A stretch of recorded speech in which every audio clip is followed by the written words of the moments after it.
গত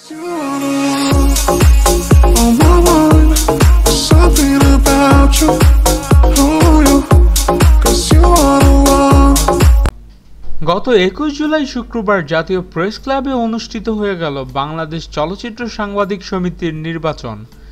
দুপুর 2টা থেকে সাধারণ ভোটারদের ভোট প্রদান অনুষ্ঠান শুরু হয়, আর ভোট কেন্দ্রের কাছে এসে উপস্থিত হন শিশু অভিনেত্রী দিঘি। আর সাথে সাথেই ক্যামেরার ফ্ল্যাশে ঝলসে উঠতে থাকে, কেননা ছোট্ট দিঘি আর ছোট্ট নেই, অনেক বড় হয়ে গেছেন। দিঘির পুরো নাম প্রার্থনা ফারদিন দিঘি। দিঘি বর্তমানে রাজধানীর স্ট্যামফোর্ড বিদ্যালয়ের 9ম শ্রেণীতে পড়ছেন। মাধ্যমিক পরীক্ষার পর পুরোদমে অভিনয়ে ফিরবেন বলে জানিয়েছেন তিনি। 5 থেকে 6 বছর বয়সে 36টি চলচ্চিত্রে অভিনয় করেছেন দিঘি। অধিকাংশ ছবিই ছিল ব্যবসা সফল, এর মধ্যে 34টি ছবি মুক্তি পেয়েছে।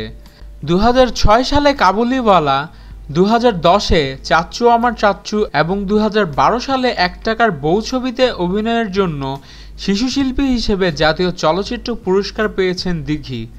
বাংলাদেশের ইতিহাসে আর কোনো শিশুশিল্পী এতবার জাতীয় চলচ্চিত্র পুরস্কার পাননি, আর এত বেশি জনপ্রিয়তাও পাননি।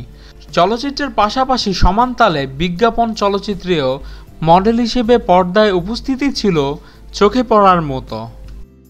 আমাদের ভিডিও ভালো লেগে থাকলে অবশ্যই চ্যানেল সাবস্ক্রাইব করতে ভুলবেন না এবং আপনাদের যে কোনো মতামত আমাদের কমেন্টস করে জানান। ধন্যবাদ।